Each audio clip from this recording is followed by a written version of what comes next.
This is Social Media and Academic Freedom under Garcetti, a panel discussion from the 41st Annual Conference of the National Center for the Study of Collective Bargaining in Higher Education and the Professions at Hunter College, held at the CUNY Graduate Center in New York City from April 6 to 8, 2014. The panelists are Teresa Chamara, General Counsel at the American Association of University Professors; Marjorie Hines, founder of the Free Expression Policy Project and author of Priests of Our Democracy, the Supreme Court, Academic Freedom, and the Anti-Communist Purge; and Frederick Schaefer, General Counsel and Senior Vice Chancellor for Legal Affairs, City University of New York. Moderator Liesl Zwickelbauer is Assistant Vice Chancellor for Employee Relations at the State University of New York. Bill Herbert and the National Board have put together a distinguished panel on the topic of social media and academic freedom. We have with us today Marjorie Hines, Teresa Chamara, and Frederick Schaefer. Marjorie Hines is the author of Priests of Our Democracy, the Supreme Court, Academic Freedom, and the Anti-Communist Purge. There is a flyer on all of your tables about that book. She has been a fellow at the Brennan Center for Justice. She has directed the Arts Censorship Project at the American Civil Liberties Union. For all of you, there are more extensive bios in the material that came with today's program if you're interested. Teresa Chamara is the General Counsel for the American Association of University Professors and General Counsel for the Freedom to Read Foundation and a board member of the American Booksellers Foundation for Free Expression. And Frederick Schaefer is the General Counsel and Senior Vice Chancellor for Legal Affairs at the City University of New York. Prior to that, Mr. Schaefer was in private practice at a New York City law firm and engaged in employment law. He was also an associate professor at the Benjamin Cardozo School of Law. Welcome, everybody. If everybody could please turn off their cell phones. We are videotaping this event today, so it will be available as a webcast somewhere down the road by the center. Hopefully everybody is okay with being filmed. If you have questions, I will be trying to walk around the room later with the microphone so you can ask questions. And when I do, please identify yourself. We are going to start with Marjorie, and she will talk about academic freedom and the First Amendment. And then Rick will talk about academic freedom and its application to public sector employees.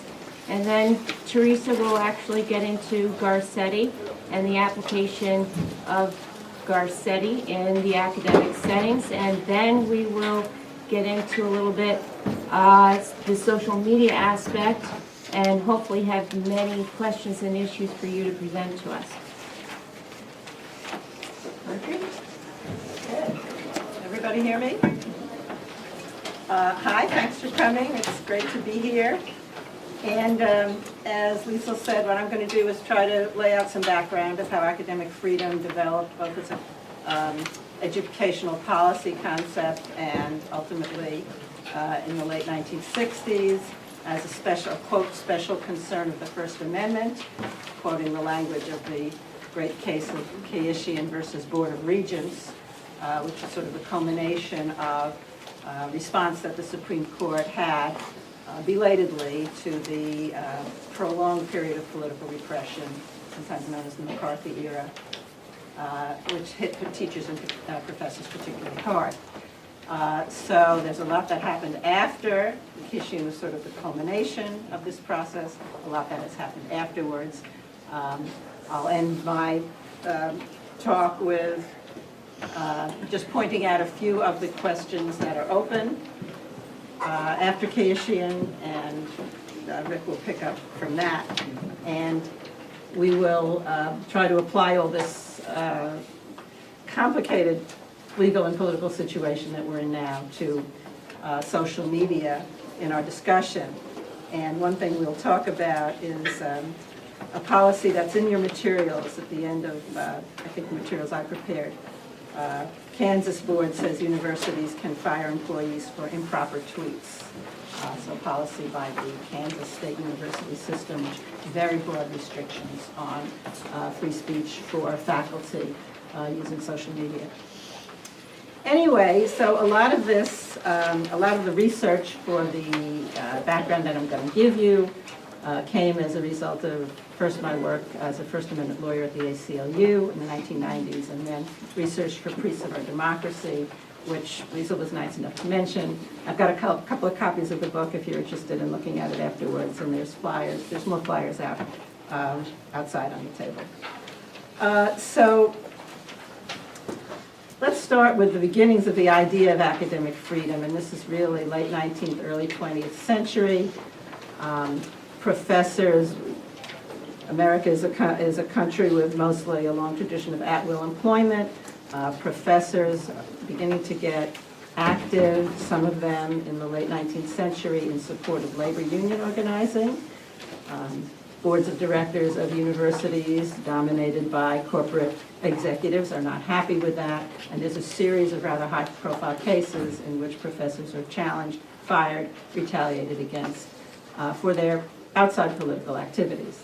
But as we'll see, what is an outside political activity and what is part of the professor's job description, teaching and scholarship is sometimes a hard line to draw. So this goes on, and finally in 1915, a group of prominent professors get together and form the AAUP, the American Association of University Professors, and their founding document, the Declaration of Principles on Academic Freedom and Tenure, and the two were considered inextricably linked, basically set forth an argument for why teachers in higher education should be treated differently from other employees, and then set out a basically three-part definition of what academic freedom, first why they should have academic freedom, and second what it consists of. And the justification, the document's interesting because it sort of goes back and forth with a kind of between a kind of elitist justification and a populist democratic justification. The argument is not that professors are super smart and therefore should get special privileges, but that they serve all of society, they serve democracy by educating. And the process of education is a process that requires free inquiry and freedom of expression, and therefore the university is a different kind of employer than other corporations. So this is a justification, and it's a theme that you can see running through arguments about academic freedom for the next century, and eventually makes its way into Supreme Court case law as well. So the three prongs of academic freedom that the Declaration sets out are classroom teaching, freedom in classroom teaching. None of this is unlimited, of course.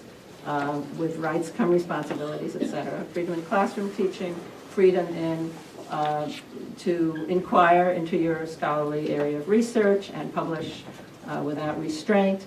And the third prong, something called extramural speech. In the days when universities had walls and there were no electronic communications, speech outside the walls of the university, what we would consider today political communications as a citizen on matters of public concern. That was considered part of academic freedom as well. I hear from Rick, and part of the reason for that is there was no general protection for employees, public or private, against retaliation for their outside political activities. So it was thought as part of the teacher's responsibilities and rights and the ability of the teacher to communicate freely, that the extramural political activity also had to be protected. So there are periods of, you look at American history, there's a cycle of periods of political repression and then more relaxation and more liberalization. And you can see that certainly starting very shortly after the AAUP founding and declaration with the first big Red Scare after World War I. So although the AAUP principles are being more and more widely accepted as a matter of policy. We can also see through American history that in periods of political panic, political repression, Red Scares, the universities don't do a very good job of necessarily defending these principles. So meanwhile, what's happening in the courts? These very ambitious principles have now been articulated and are gaining traction in the policy arena. The Supreme Court, as usual, is a little behind, and in this era, it is only just beginning to look at what restrictions the First Amendment might impose on the actions of government. And at first, there's really no limits. Early case, as I'm sure you know, protesters against World War I are jailed for long periods of time for basically dissent and protest. The Supreme Court says that's fine. Eventually, by the 1930s and 40s, the court is starting to impose some limitations on what agencies of government can do. A lot of cases do involve labor organizing. But there's still really nothing in terms of academic freedom, protection specifically of teachers and professors from retaliation or repression. So then we get to the most prolonged period of political repression in the United States, the so-called McCarthy era, starting really almost immediately after World War II and lasting well into the 1960s. And the Supreme Court and teachers and professors are particular targets of anti-communist rhetoric, political investigations by legislative investigating committees, loyalty oaths, administrative apparatus that gets set up around the country to investigate political associations and political loyalty. And New York City is sort of a hotbed of this because it had been a center of radical left-wing activism, and so the reaction in New York City is particularly severe, and a lot of the cases that I investigated, of course, writing Priests of Our Democracy, actually come out of New York City and State. So the first case in which the Supreme Court is confronted with a kind of academic freedom argument, a free speech argument, a challenge to a law, New York State law, but very typical of laws, both federal and state, all around the country. This law is called the Feinberg Law. It gets passed in 1949, and it basically piggybacks on two earlier laws in New York State from two earlier periods of political repression, one from just after World War I and one from the 1939-1940 period, laws which basically restrict the political activities and associations and beliefs of teachers and professors and other civil servants, public employees. The earlier law basically made it a disqualification from employment to engage in any seditious or treasonable activities or make any seditious or treasonable utterances. And the later law was quite similar, but was framed in terms of belonging to an organization or adhering to any set of beliefs that included the overthrow of the government by force or violence or other unlawful means. So basically believing in revolutionary doctrines. So these laws are on the books, but how do you enforce them? And what the Feinberg Law did was put into place a massive system of administrative enforcement, implementation of these laws. Every teacher, every public employee, but including every teacher, would be investigated, reports would be made, informers, of course, would be invited to come forward with information. People would be asked about their political beliefs, and a purge begins throughout New York State, including especially New York City. And a group of teachers, teachers' union in New York City, a radical left-wing activist union, parents, taxpayers, combine to challenge the Feinberg Law. And they actually win in the first round. There are two parallel cases, and lower court judges in New York State, relying on some of the Supreme Court decisions having to do with labor organizers and Jehovah's Witnesses and so forth in the 30s and 40s, say this law is unconstitutional and interferes with freedom of expression of citizens, has no particular relation to teachers' ability to do their job. That's quickly reversed by the appellate courts in New York. Case gets up to the Supreme Court. The case is called Adler versus Board of Education, decided in 1952, and it's in Adler that we see the term academic freedom in the Supreme Court opinion for the first time. But it's in a dissent by William O. Douglas. It's not in the majority opinion. You won't find it there. Adler is, I think in retrospect, it's probably fair to say, not very well-reasoned piece of jurisprudential analysis in which the Supreme Court majority basically says, you have a First Amendment right to believe anything you want, to join any organization you want, you just don't have a right to be a teacher. And the school system has an interest in investigating your political beliefs and associations. But Douglas writes a dissent, as he will, along with Hugo Black in many of the cases of this era.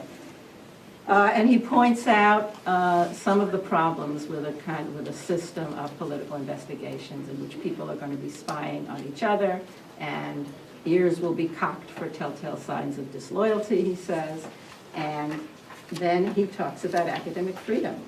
He says this law will raise havoc with academic freedom. A pall is cast over the classrooms.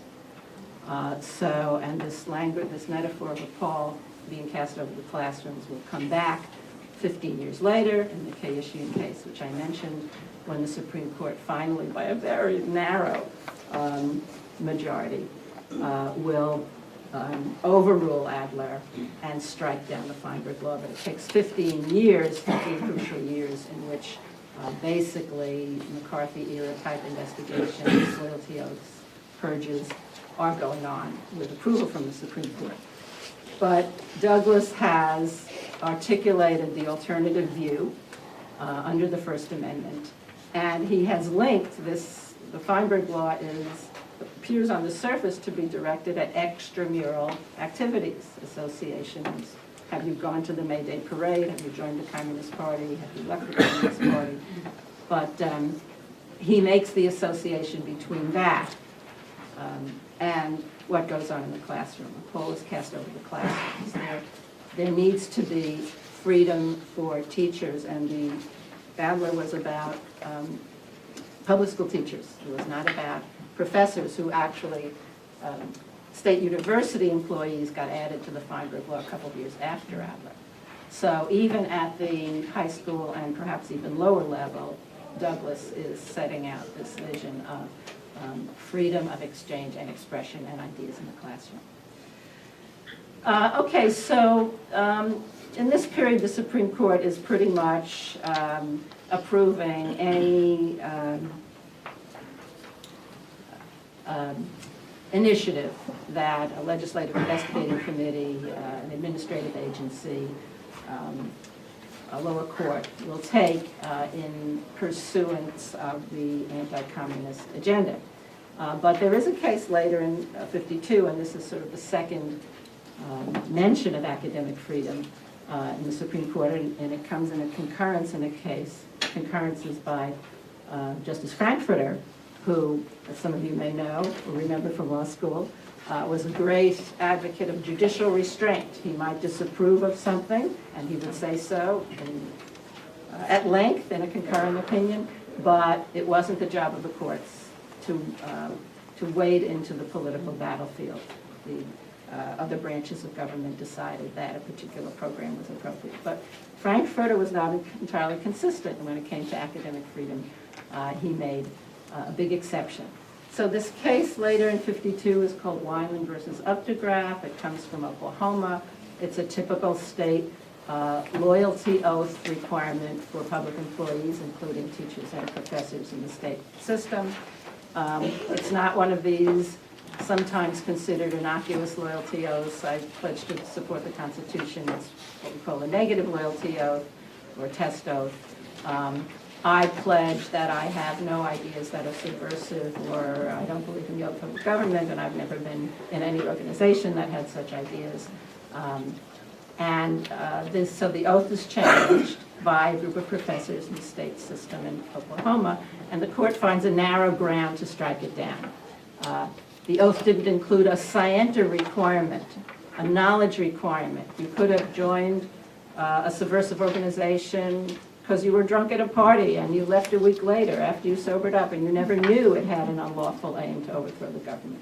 So the Supreme Court majority thought that by imposing this not requirement of knowledge, I have not knowingly joined an organization, that would somehow fix things. It had made absolutely no difference in terms of the political situation.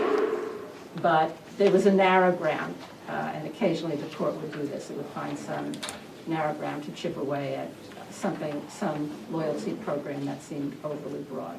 Well, Frankfurter writes a concurrence, and he says, basically, to hell with this narrow ground. This is about teachers. This is about academic freedom. And although he doesn't usually use that term, he does say, and this is the language that I used for the title of the book, the oath threatened that free play of the spirit which all teachers ought to, especially to cultivate and practice. Teachers are the priests of our democracy. Because it's their job to foster those habits of open-mindedness and critical inquiry, which alone make for responsible citizens. So we now have Douglas in a dissent, Frankfurter in a concurrence, talking about this idea of academic freedom and its importance, as the AAUP said in 1915, not because teachers are special and smart, but because they are performing an essential function for democracy. Responsible citizens. Okay, so I'm probably already going over my time. I'm going to try to speed up the rest of this story. Fast forward 5 years to 1957, and finally we get a Supreme Court decision in which you could basically say a majority is now recognizing a right to academic freedom within the umbrella of the First Amendment. And first, there's this plurality opinion by Chief Justice Warren. The case comes up out of New Hampshire, where a Marxist but not communist professor named Paul Sweezy is being interrogated by the New Hampshire Attorney General, who has set himself up as a sort of little anti-communist one-man investigating committee. Sweezy is cooperative. He's being asked about a lecture he gave at the University of New Hampshire, but there's some questions, a few questions he won't answer. And he's found in contempt of court, and the case goes up to the Supreme Court. And now it's a Warren court, and there is a small, uncertain, delicate, shifting, but often a majority, beginning to be a majority in favor of more liberal view of First Amendment rights. And in Sweezy, Warren writes for plurality, and he doesn't decide the case on First Amendment grounds. He decides it on due process grounds, but he basically says the scope of the Attorney General's investigating authority was so unclear that Sweezy, there's no right to sort of just investigate and expose political beliefs for their own sakes. Sweezy couldn't know what the limits were. So the decision is narrow, but the dicta is very broad. And Warren articulates an underlying reason for the due process decision. And this is language that's been quoted many times. The essentiality of freedom in the community of American universities is almost self-evident. To impose any straitjacket upon the intellectual leaders of our colleges and universities would imperil the future of our nation. So pretty strong stuff. And Sweezy is quoted a lot for that principle, although it wasn't the holding of the case. But then again entered Justice Frankfurter, and he writes a concurrence. And our apostle of judicial restraint, Justice Frankfurter, would go further than the majority and would decide the Sweezy case straightforwardly on First Amendment academic freedom grounds. And Frankfurter quotes from a statement that had been put out by some South African scholars, and he identifies 4 essential freedoms of the university: to determine for itself on academic grounds who may teach, what may be taught, how it shall be taught, and who may be admitted to study. So these 2 eloquent opinions about academic freedom, but watch out, because there is a little conflict brewing here that neither Warren nor Frankfurter may have been aware of at the time, because Frankfurter had this vision, which is still very much a vision, although much challenged vision these days among the professoriate, that we are the university. We, the scholars, collectively decide who may teach, what may be taught. There's really no distinction between the university as an entity and the individual scholars. That was probably Frankfurter's naive idea in 1957. It's become a more and more naive idea, as we know, as university administrations have become larger and larger, and there has been more and more conflict between the individual professoriate and the university administration. But Sweezy's decision is sort of the germ of this dual concept of academic freedom under the First Amendment. Is it the right of the individual professor and his or her students? Is it the right of the university as an autonomous entity? Okay, so I'm going to fast forward 10 years to the Keishian case, sort of the culmination of my saga. In that intervening period, 57 to 67, the Cold War is beginning to abate, but not very much, really. The Vietnam War is raging by the mid-60s, American intervention based largely on Cold War domino theory. We've got to stop the communists kinds of thinking.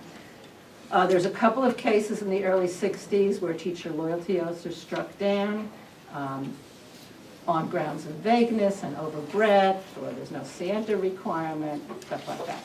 But it's not until the Keishian case in early 67 that the court straightforwardly, and again, as I said, by a very narrow majority of 5, decides wholeheartedly and straightforwardly to take on the entire kind of investigative system of political loyalty and guilt by association that has been dominant in many fields of American life, including academia and education, since the late 40s.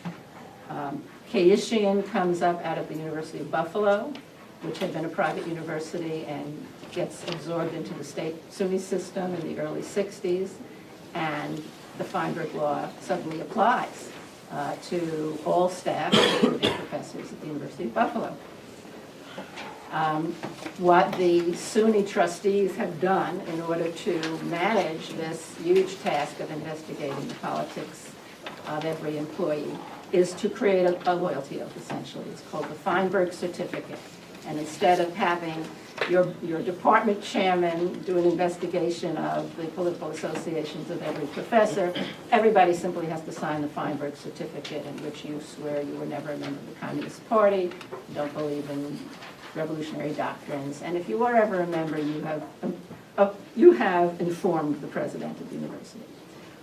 So the faculty is up in arms. Nobody wants to sign this thing. It's insulting. It's now the mid-1960s. But the SUNY trustees are pretty intransigent, and it turns out there's angry AAUP meetings. At the end of the day, only 5 faculty refuse to sign. And they are sure that they can get the Feinberg Law struck down, even though Adler is still the reigning precedent, and everybody's telling them, including the law school faculty, which writes a memo on the issue, you're going to lose. And indeed, they lose in the lower courts. They get up to the Supreme Court. And it's a very interesting story because Brennan writes the opinion, and there's a wonderful memo from the clerks, Brennan's clerks for that year, describing the process of decision-making. Abe Fortas was on the court fortuitously for a brief period of time, and Fortas becomes the 5th vote. Fortas is very much on the line about, are we going to reaffirm Adler and uphold the Feinberg Law, or are we finally going to put an end to this long period of investigations and guilt by association in the sphere of public education. And so Fortas is on the line, and he's wavering. Brennan writes a draft majority opinion. Tom Clark, appointee of Harry Truman, writes a blistering draft dissent. And Fortas is so offended by the kind of hysterical anti-communist tone of the dissent that Fortas goes over the majority. So you have a 5-4 opinion by Brennan in early 1967, Keishian versus Board of Regents. And Brennan, he's got a lot of rhetoric about the vagueness and overbreadth of the Feinberg Law, and has some hypothetical questions. Does the teacher who carries a copy of the Communist Manifesto on a public street thereby advocate criminal anarchy? Does the teacher who informs his class about the Declaration of Independence violate the prohibition on believing in or being a member of an organization with revolutionary aims. You're looking at me, so I'm going to try to be very fast. He also basically says, finally, that guilt by association is not an appropriate criterion for public employment, especially in the educational environment, unless there is not only scienter, but an intent, a specific intent to further the illegal aims of the organization. And finally, he picks up on the rhetoric of Douglas's dissent in Adler, and he says, our nation is deeply committed to safeguarding academic freedom, which is of transcendent value to all of us and not merely the teachers concerned. And it's a special concern of the First Amendment, which does not tolerate laws that cast a pall of orthodoxy over the classroom. So again, he's merging this notion of political activity by citizens, extramural speech, with this notion of what goes on in the classroom, the core work of teachers. So, questions left open by Kayishian, institutional versus individual academic freedom. That tension remains unresolved. There's some cases noted in my materials, the Bakke case, the Ewing case, in which the court recognizes the institutional prong of academic freedom, but does not really resolve the potential conflict between the two. Does academic freedom, this special concern of the First Amendment, does it apply to teachers in public schools or only to professors at public universities? And private universities, to the extent the state is interfering with them. Used to be thought that it applied to public educators, certainly at the high school level. In the courts these days, probably that's not much of a claim that's going to get very far. Does it apply to students as well as teachers? And finally, the questions that that Rick and Teresa will deal with.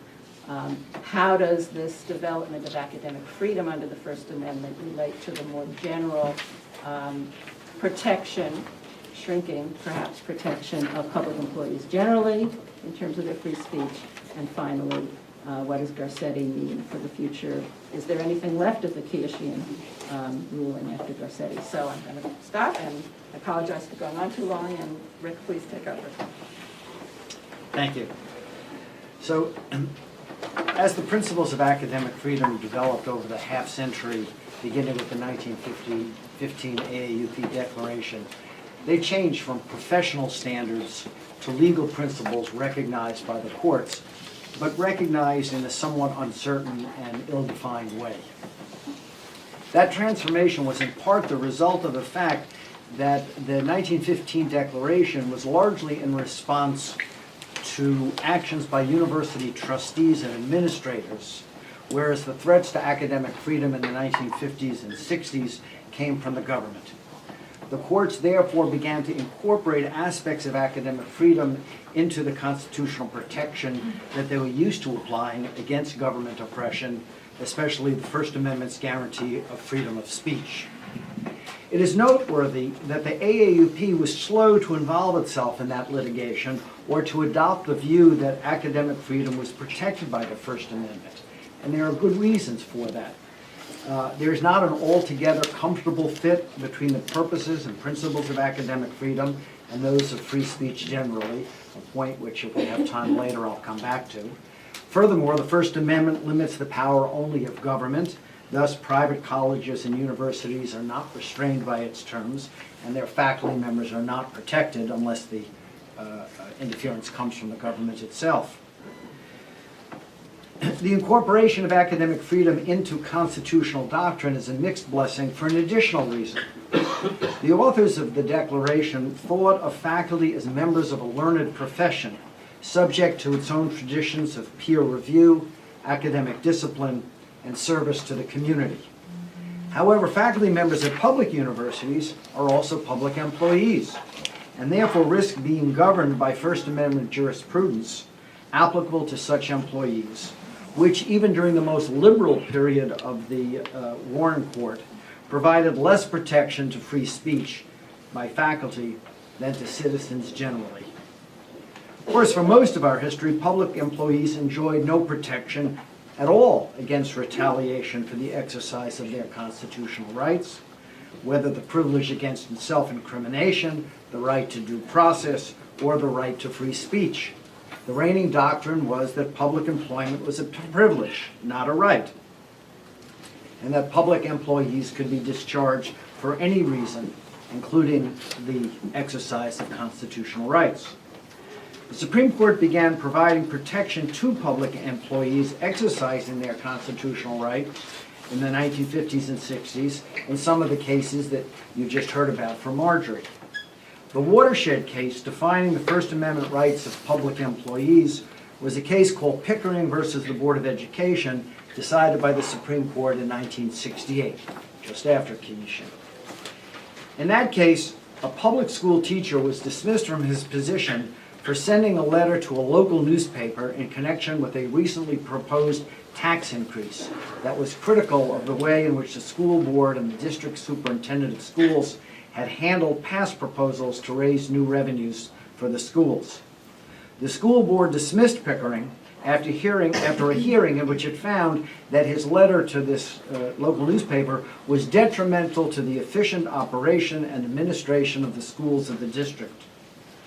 The Supreme Court began by reaffirming its prior rejection of the theory that a public employee can be compelled to relinquish First Amendment rights that he or she would otherwise enjoy as a citizen to comment on a matter of public interest in connection with the operation of the public schools in which he or she works.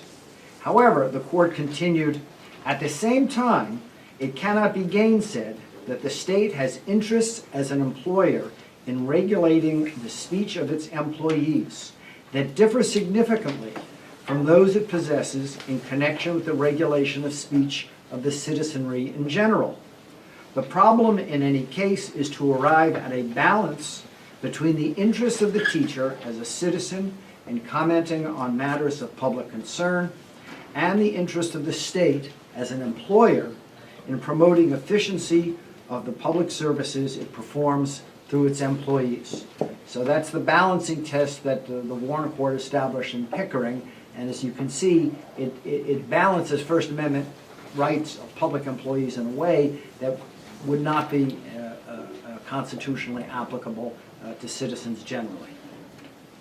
The court went on to analyze the contents of Pickering's letter, which it described as essentially a criticism of the board's allocation of school funds between educational and athletic programs. Never changes. And of both the board's and the superintendent's failure to inform the district taxpayers of the real reason why additional revenues were being sought. The court was careful to note, quote, "The statements are in no way directed towards any person with whom Pickering would normally be in contact during the course of his daily work as a teacher. Thus, no question of maintaining either discipline by immediate superiors or harmony among co-workers is presented here." In several subsequent cases, the Supreme Court upheld the free speech rights of public employees, most of whom really coincidentally happened to be school teachers, and in one case, college teachers. For example, in Perry v. Sindeman, a case decided in 1972, the court reversed the dismissal of a case brought by a community college teacher who alleged that he was not rehired because he had testified before the state legislature in favor of elevating his college to four-year status, a change that was opposed by the Board of Regents.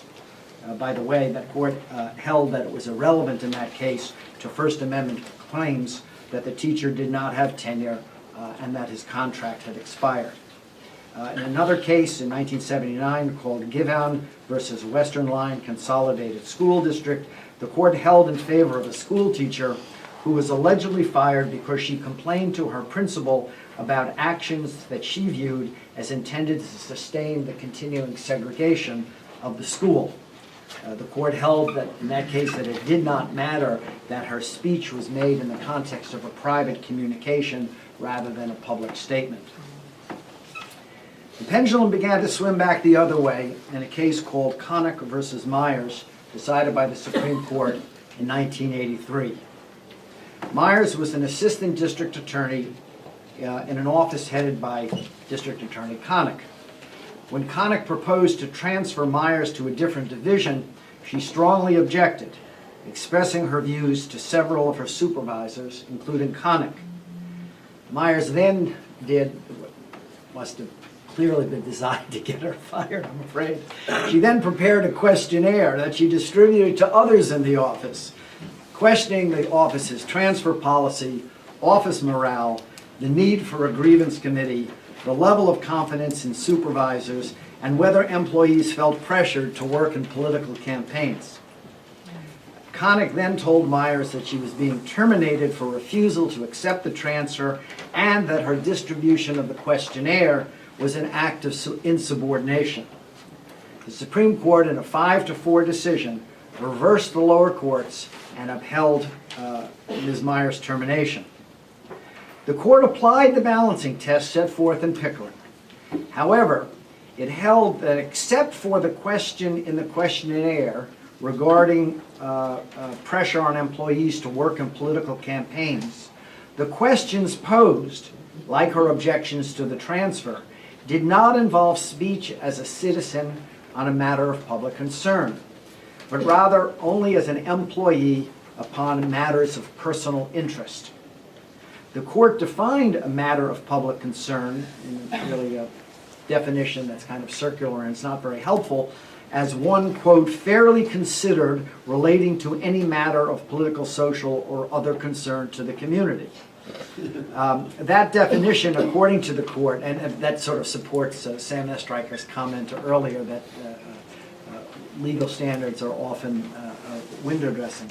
That definition, according to the court, and this perhaps is a little more helpful, reflects, quote, the common sense realization that government offices could not function if every employment decision became a constitutional matter, end quote.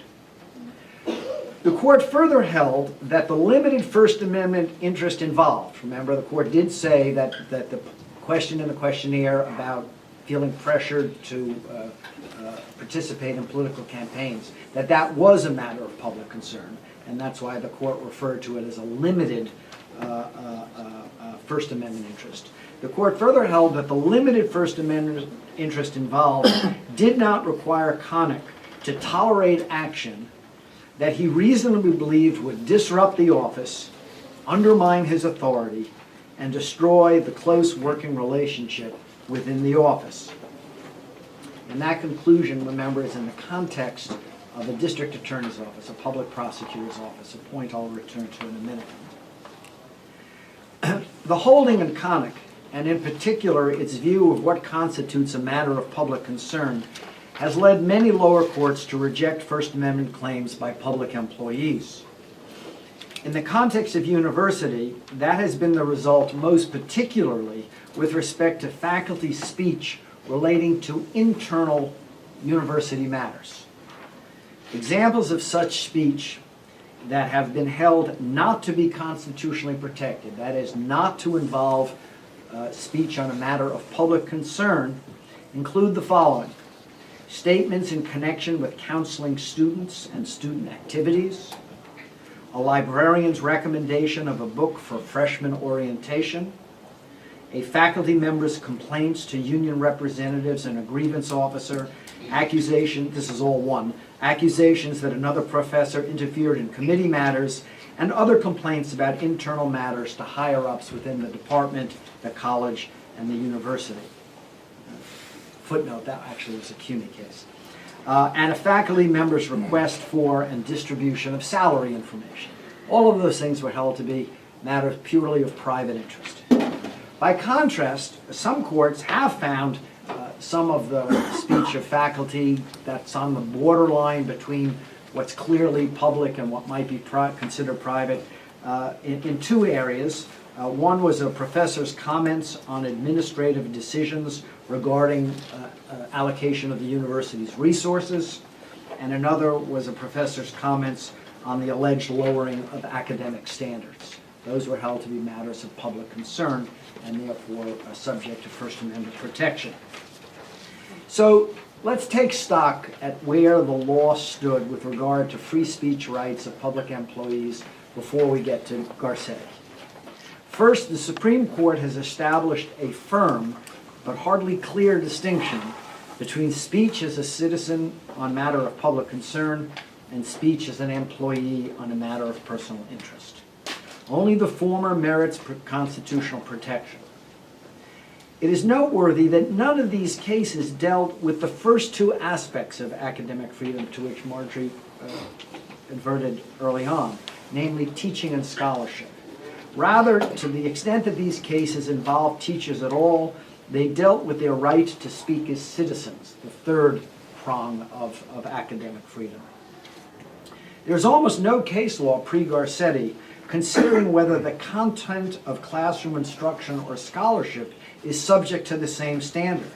That is, whether it must be shown to involve a matter of public concern. Now, of course, a lot of what professors teach does appear to be a matter of public concern, but maybe not all of it. I mean, maybe some obscure debate on French, literary theory might not be considered a matter of public concern, and if you got fired for having the wrong view on that arcane subject, a court might find that it's not a matter of public concern if this line of cases applies to teaching at all, which so far we've seen, at least pre-Garcetti, we saw none of. Thus, even if the Supreme Court eventually decides that Garcetti is not applicable to faculty at public universities, which I think we all hope it will, it is unclear to what extent academic freedom is protected by the First Amendment in the core areas of teaching and scholarship under the prior doctrines in Connick and Pickering. Second, once it is determined that the speech in question involves a matter of public concern, kind of a threshold question under Connick, in applying the Pickering balancing test, the Supreme Court has placed significant weight on context. And this is sort of both a good and bad thing. Connick involves speech within a public prosecutor's office. Given the somewhat quasi-military nature of a public prosecutor's, I worked in one, so I can speak with some authority in the subject. It's not surprising that the court gave deference to the district attorney's concerns about office relationships and discipline. But many of the prior cases, prior to Garcetti, involved public school and college teachers. And there the court seemed a little bit more skeptical about claims of alleged harm to morale and discipline in those contexts. And so the possible good news, and it's reflected, as you'll hear in a moment, in the footnote in the majority opinion in Garcetti, is that the Supreme Court is sensitive to context. It does understand that colleges and universities may not be exactly the same creatures as public universities, and that gives us a little bit of hope. Of course, I've spent a third of my career in a university, and a third as a public employee, and a third in private practice. And so I have some sympathy for the public employees as well as for university faculty. And it's not just public universities, of course, that are different. I mean, there's a range of government law offices subject to sort of differing levels of discipline. One wonders, for example, whether scientists working for a regulatory agency are subject to the exact same discipline as an assistant prosecutor in a DA's office. But for today's purposes, we're concerned only about faculty, and so I'll stop there and we'll move on to Garcetti itself. Good morning. Can everyone hear me? Yes. Okay, great. So Garcetti, who was the one who started all of these problems for us? This case originated also in a deputy district attorney's office in Los Angeles. Richard Sabelis was the deputy district attorney who drafted an affidavit in which he questioned whether a search warrant had been properly issued and outlined why he thought it had not after doing some investigation. His superiors disagreed with him. Eventually, somehow, the defendant's attorneys found out about this memo, called him as a witness, and so he had to testify about his concerns. The court held the warrant was valid, and the search warrant was, everything that he searched for was allowed to come into the case. Following these events, however, the district attorney's office decided to first transfer him to another position, eventually transfer him to another office entirely, and finally to deny him a promotion.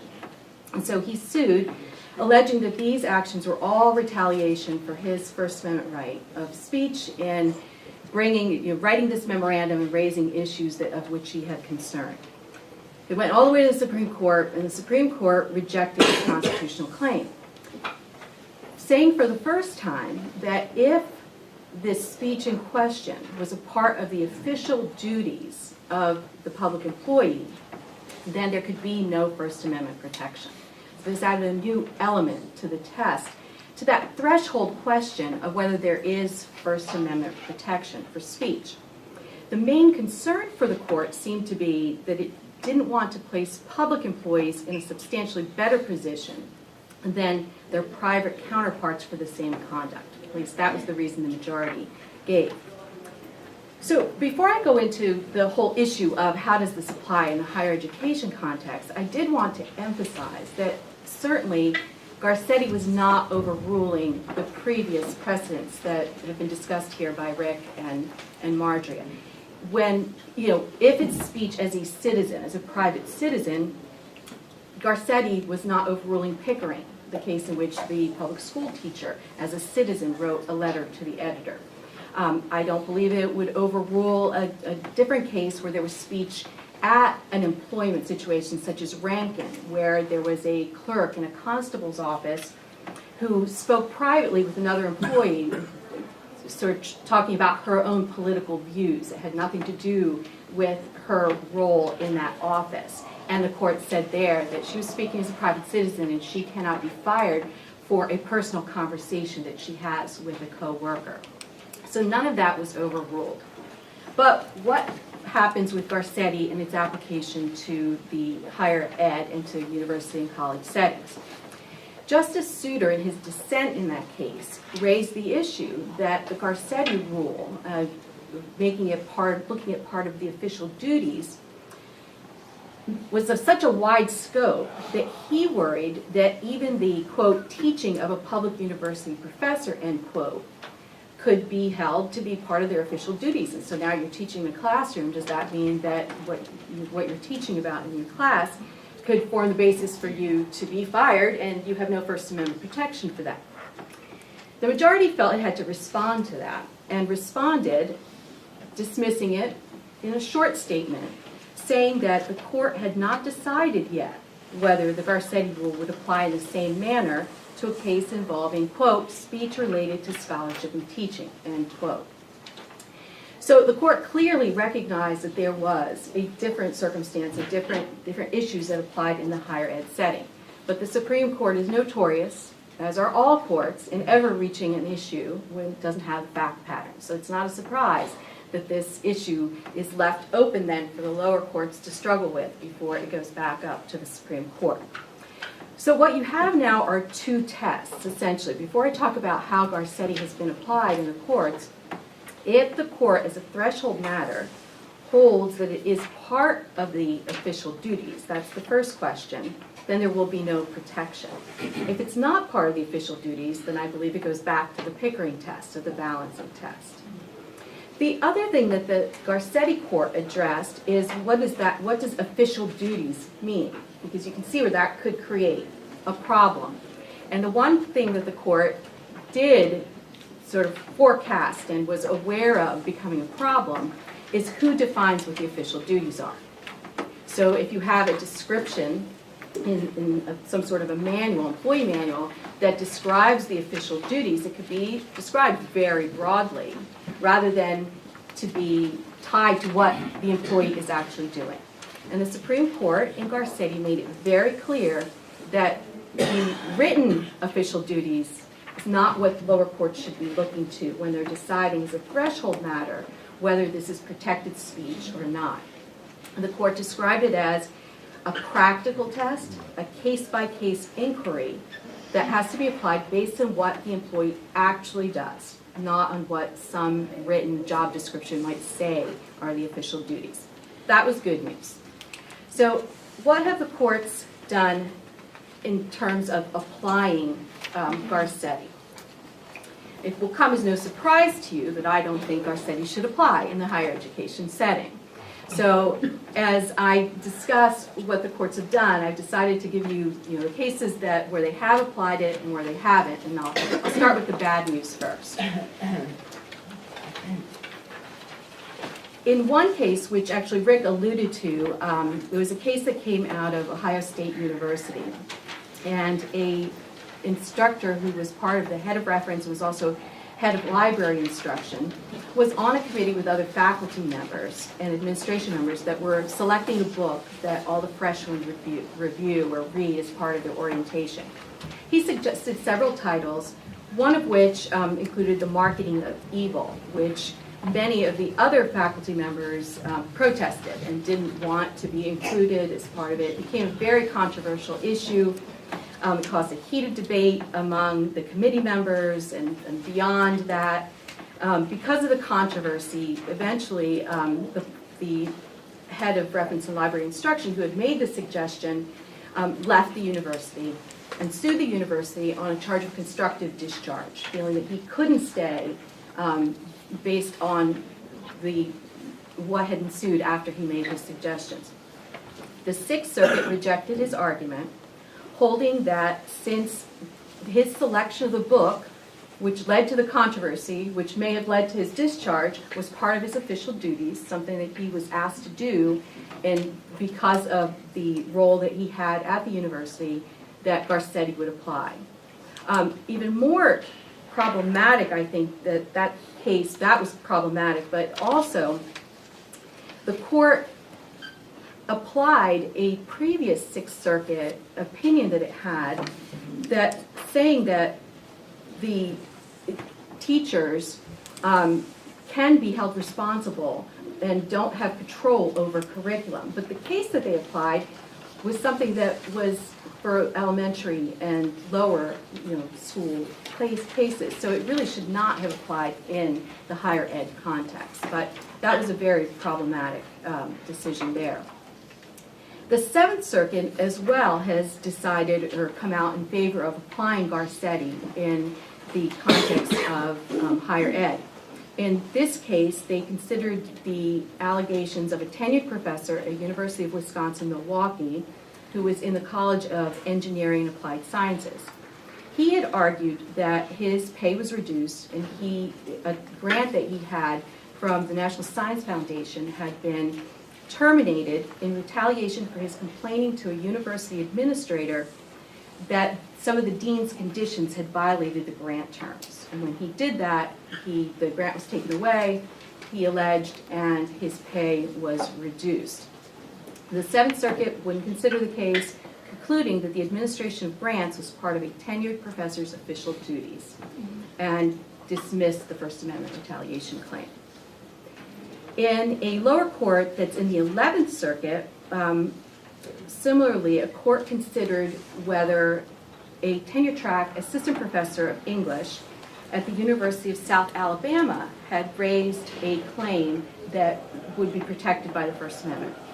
She had been informed that she would not be reappointed, and she filed suit alleging that the reason that she was told she wouldn't be reappointed was that during a faculty meeting, she had objected to the lack of diversity among candidates considered for an open position in her department, and that was the reason. The court rejected the argument that that was protected speech, held that she voiced her complaints there in her role as a faculty member, as an employee rather than as a citizen, and because it was her role as an assistant professor to take place in the faculty hires, she therefore that was not protected speech, and Garcetti applied. Now the good news. I think the tide has been turning. Those were earlier cases. We have a couple of cases from 2011 and one from just in January 2014 where the courts have looked at it differently. So the first case is a case that arose in a lower court in Louisiana. Professor Van Heerden was a coastal geologist, a hurricane researcher, and he was a full-time faculty member at Louisiana State University. And he also co-founded the LSU Hurricane Center. And he was serving as its deputy director at the time when Hurricane Katrina hit the Gulf Coast. He was selected to head a group of scientists that were charged with investigating the causes of the extensive flooding, what had happened post-Katrina. As a result of his research, he became very concerned, and he began speaking out publicly, saying that the U.S. Army Corps of Engineers could have prevented all this, that they had failed to properly engineer the levees, and if they had done that, there would have been the extensive flooding, death and destruction that had happened in Louisiana. In fact, he went on to publish in May of 2006 a book called The Storm, in which he, again, outlined his theories about what had happened. In the meanwhile, while all this is happening, while he's speaking out and he's writing the book, LSU is repeatedly ordering him to stop making public statements. Don't make public statements, you can't talk about this, don't do this. He ignores them. So initially, he's stripped of his teaching duties. Finally, after he refuses to stop, publishes the book, they refuse to renew his contract after 20 years of employment with the university. He sues LSU, raising a number of allegations, but for our purposes, one of them was that he was retaliated against for exercising his First Amendment right to speak out. Some of the claims were dismissed, but the bottom line is that the court ruled that Garcetti cannot apply to this type of speech, that should not apply to the university setting.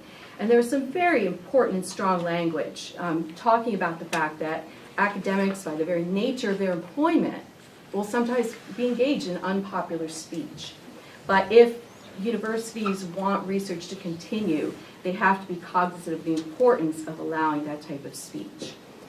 So again, the tide is turning a little bit, and the court here is saying, no, Garcetti cannot apply to this. The court did, however, because lower courts like to hedge their bets, and they don't like to be overturned, go on to say that even if Garcetti applied in this case, clearly this professor was speaking as a citizen. He was out there making public speeches. He wrote a book.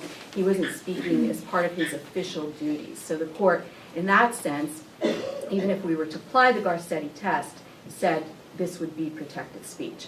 Of course, in all of these cases, as Rick and Margie have alluded to, that's only the threshold question. Even if you show that it is protected speech, you would have to be able to show in court that that was the reason why you were terminated, or your pay was reduced, or you were, there was some adverse employment action.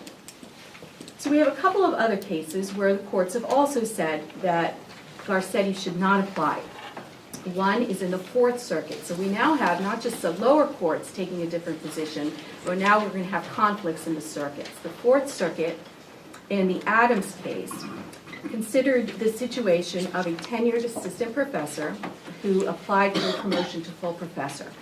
So this is part of his tenure review, part of his promotion application. He had submitted some non-peer-reviewed columns, books, and other articles and things that he had written. And a faculty panel thereafter denied his request for promotion. He argued that it was because of the views that he had taken in the materials that he had submitted for review and in the work that he had written, his books, his articles, and it was based on the content of the speech. The Fourth Circuit held that Pickering should apply and not Garcetti because Garcetti should not apply to academic research and to teaching and scholarship. And that certainly the review committee could be looking at the quality of his scholarship, but should not be looking at the content. So if he could show that it was based on the content, again, he met the threshold question, but if he can now show that it was based on the content of his speech, that would be a First Amendment violation. And then the most recent case is the Devers case, which is a case from the Ninth Circuit. A tenured professor at Washington State University, who was part of the Murrow School of Communications, had published a pamphlet regarding the restructuring of faculty at the university in that particular school. He called it the 7-step plan, and it was very critical about the way things had been structured, how they should be restructured, and he was he faced retaliation for that and sued. Initially, the district court said it was part of his official duties and not protected speech. But the Ninth Circuit reversed. And in an opinion that we actually had as part of the handouts that you can review, the court was, in very, very strong language, said that Garcetti cannot, consistent with the First Amendment, apply to teaching and academic writing that are performed pursuant to the official duties of a teacher and a scholar professor. The court held that the 7-step plan, which was talked about how things should be restructured at the school, was related to scholarship and teaching. So went on to one of the other issues that are raised here. Even if we say scholarship and teaching is protected, what is encompassed within that? In this case, the Ninth Circuit said it was a proposal that would have substantially altered the nature of what was taught at the school, would have changed the composition of the faculty and who should have taught it, and that is part of the academic teaching, research responsibilities, and should be protected speech when a professor addresses those issues. So now the case, again, because this was just a threshold matter, has to be remanded back to the district court to determine, under Pickering, the balancing that Rick talked to us about, how you balance the First Amendment rights of the professor against the interests of the university in what you would call, I guess, the efficient management of the employment situation. And then, of course, whether that was the reason for the retaliatory or adverse employment action. So that is the most recent case that we have. So what will happen next? I mean, it seems that the Supreme Court at some point is going to have to answer its unanswered question. And certainly that may be sooner rather than later, now that we've seen the circuits are in direct conflict as to how they're applying it. But one other issue that we wanted to talk about today is the repercussions of Garcetti going beyond just in the classroom and on the campus to social media issues. And I was going to turn it over back to Marjorie to talk about a recent social media policy that seemed to be trying to tie itself to the language in Garcetti pretty clearly.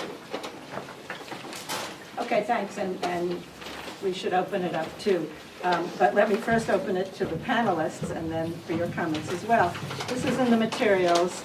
It's an example, some might say rather extreme example, of both post-Garcetti, I heard Lisa say straitjacket, just as Warren's metaphor, but the ways in which some university administrations, and in this case the Kansas Board of Regents, are taking advantage of what they think or hope Garcetti means, and the more general challenge that is presented by tweets and Facebook and all these other social media sites, which are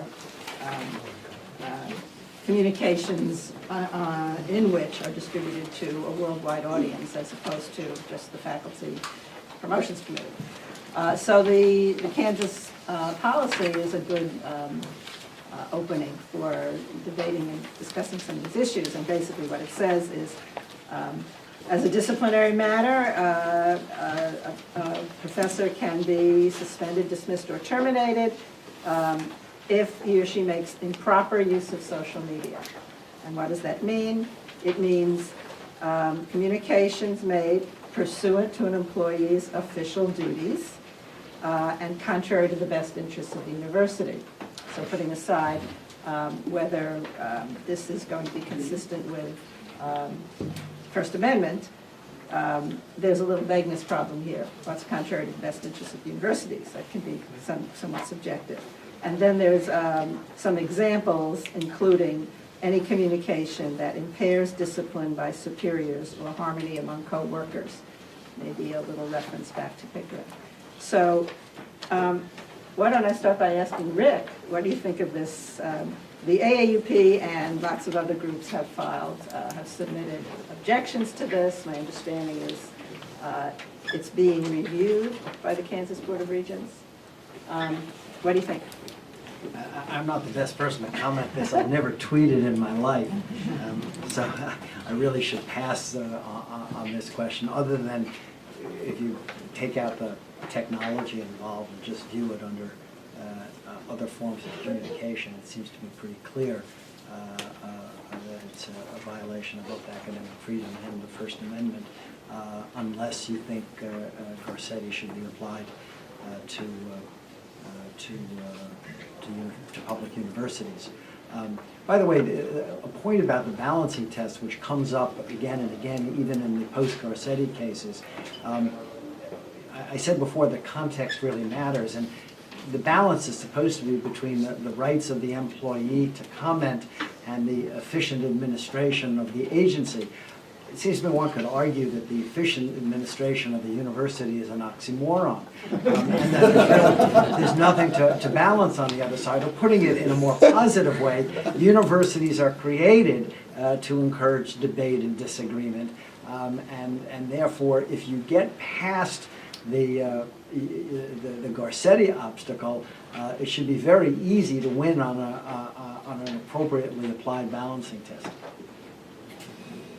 And I agree with Rick. I mean, it seems to me that that's the issue. Garcetti should never be applied in a higher education setting. It just doesn't make sense. And I think that the court was signaling that, I think. And I think if we go back to the cases that Rick and Marjorie discussed earlier this morning, the court has recognized the importance of protection for debate and disagreement and unpopular views in the higher education setting, and that is ultimately where it needs to go. Unfortunately, given the way our system operates, the court wasn't going to decide that until it had that fact pattern before it.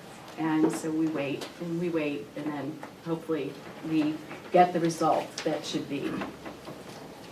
Okay, we have 15 minutes left with our universities without walls and the way social media is being incorporated not only into the classroom and discussions that faculty members may have with students, or disagreements faculty members may have with one another, or statements by a disgruntled employee on social media.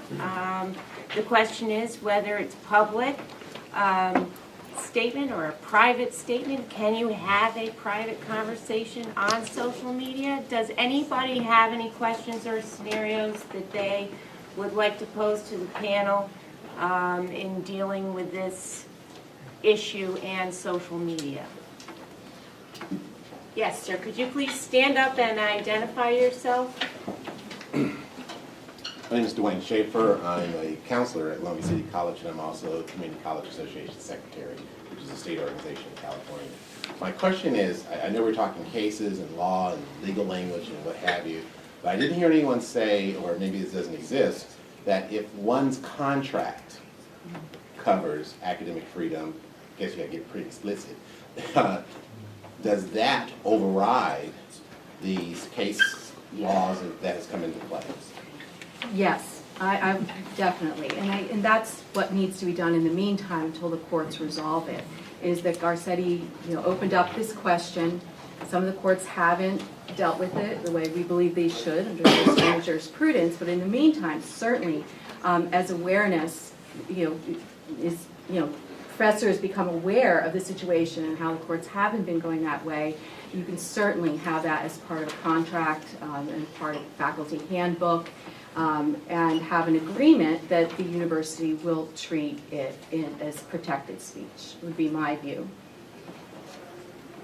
Yeah, it's also worth remembering that in a conflict between a private university and administration and employees, the First Amendment doesn't apply. So all you've got is your contract rights, basically. Just one additional point. For some universities like CUNY, there's also a board bylaw on academic freedom, which might give rise, in the appropriate circumstances, to either a grievance under a collective bargaining agreement or to a lawsuit for violating a board bylaw. Sir?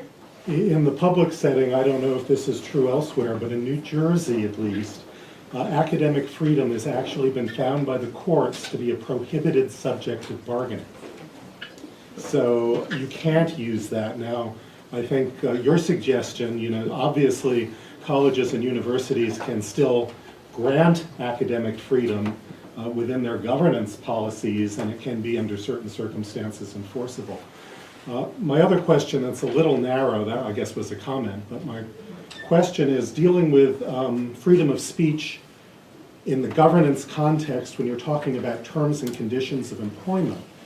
I guess another avenue, at least if you're talking at private universities, is that if you make sure you're doing it in concert with others, then you're presumably covered by federal labor law. Do people have thoughts about that?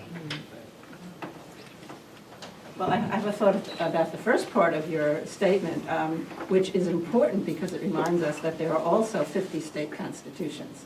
And what I'm inferring is that the New Jersey Supreme Court has decided that under its state constitution, academic freedom is sacrosanct. And it doesn't matter what the Supreme Court of the United States says about the First Amendment.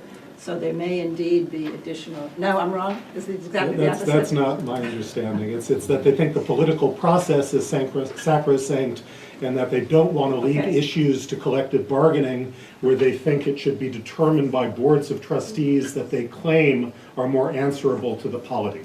Okay.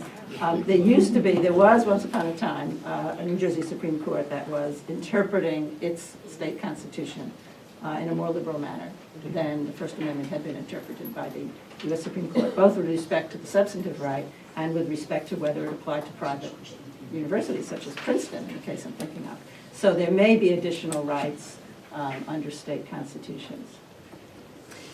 And again, as Marjorie said, when you're talking about a private university, it is going to have to be through contract because the First Amendment, all of this that we've been discussing is in the context of public employers. Yes, Ricky? One thing I would add is that the protection under contract should be as specific as possible. I mean, a contract that simply says we protect academic freedom, then is going to be subsequently have to be interpreted. What does that mean? Does it mean specific things? And I'm thinking of one particular case where it's not a contract, it's university policy. The University of California generally has had strong protections for academic freedom. When Garcetti came down, however, there was a case that Teresa didn't mention, the Hong case in the Ninth Circuit, where a professor at UC Irvine claimed that he had been denied a salary increase because of his outspoken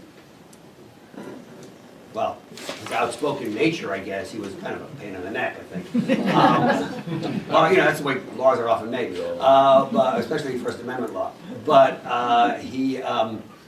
and he sued and said that it was his right to speak, and the court applied Garcetti and said that now, as that's moving along through the courts, the University of California, in a typical, very slow and tedious academic manner, is gradually going through a lengthy process through their academic senates, et cetera, to change their policies to explicitly write in that among the rights to academic freedom are the right to speak out in the university on university matters of policy, et cetera. I can't remember the exact language.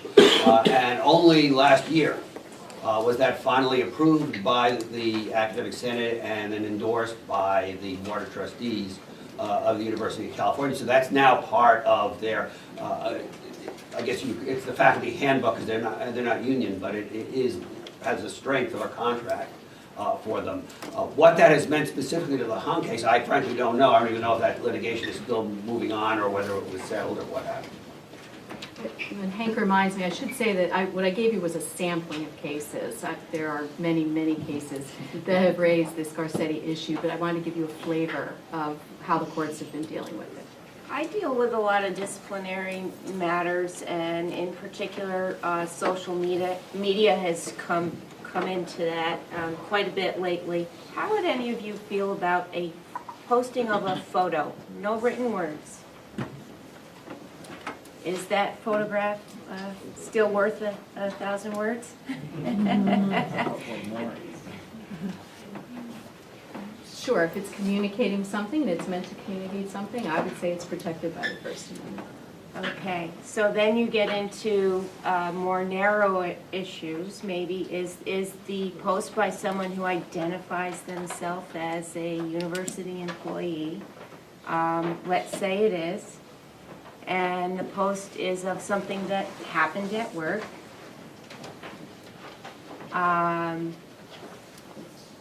What if it's a post of something that was protected? There are other people involved in it, and they didn't agree to the posting of that photo. Well, Justice Black used to say, the First Amendment says Congress shall make no law, and that means no law, but he was wrong. There are lots of exceptions to the First Amendment, invasion of privacy just being one of many. The person did not have the authority to post that private photo. That's not protected by First Amendment. How do you feel about people who just aren't getting along with one another, and what might happen in a faculty meeting is then posted out on the internet, and people are identifying themselves as faculty members of your institution, and now the public is seeing a public bickering contest amongst employees? Is the administration allowed to consider that as negative impact? Should they be concerned with what people are seeing out on the internet? You have an interesting job. Yes, indeed, I do. I don't think of the Pickering balancing test. Well, I think before you get to that, is the question under Connick whether it's a matter of public concern. And although I'm not exactly thrilled with the result in Connick, I see some aspects of it that make sense. And the idea that not every petty employment dispute becomes constitutionalized, it seems to me is an appropriate caution. It's hard to see the First Amendment values protected by calling your department chair a son of a bitch. Okay, and if you do so, no matter how good the grounds are for doing so, it's just not a matter that federal courts are going to really view as they just don't view themselves as the appropriate forum for adjudicating those kinds of disputes. Does anybody else have any questions? Yes, sir. You had spoke to the case earlier about at the University of Kansas, the associate professor who posted a tweet that went viral, and I'm wondering, given the political structure of Kansas today, it's moved to the extreme right, Senate, the House, the governor, it's a pro-gun state, and it's I think a number of the elected officials are receiving campaign contributions from the NRA.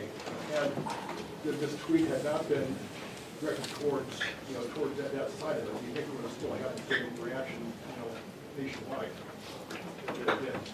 Okay, you're referring to what was, I think, the genesis of this very broad Kansas Regents policy that I think the entire panel agrees is unconstitutional. The genesis was some tweet, and I don't remember what the content was. It sounds like it had to do with gun control, perhaps. Well, if I remember correctly, he said something about may your son or daughter be the next Yes. to go. And I think it's directed towards maybe William LaPierre from the NRA, maybe I think it was. Okay, so there's a whole lot of issues with respect to whether that particular comment, and that comment had been made by somebody within your jurisdiction. Does it have First Amendment protection? Is it a threat? Is it a matter of public concern? Lots of issues that could be argued over with respect to the particular comment, but it wasn't a justification for creating a policy that is so broad and chilling. And of course, part of the problem here is the fundamental illogical dichotomy that the Supreme Court created, really starting with Connick. Either your speech is pursuant to your official duties, or it's on a matter of public concern. And of course, as we know from the academic freedom context, it can often be both.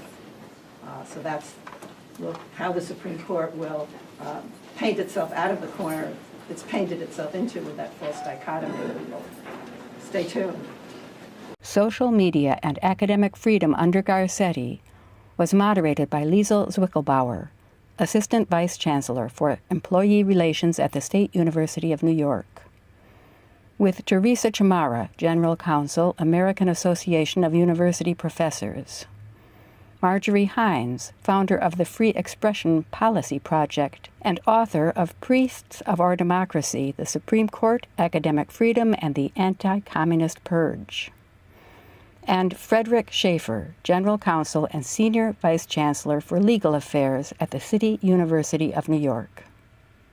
The National Center for the Study of Collective Bargaining and the Professions thanks the panelists, and thanks the Hunter College Institutional Computing and Information Technology Department for making this webcast possible. For more information, please visit www.hunter.cuny.edu/NCSCBHEP.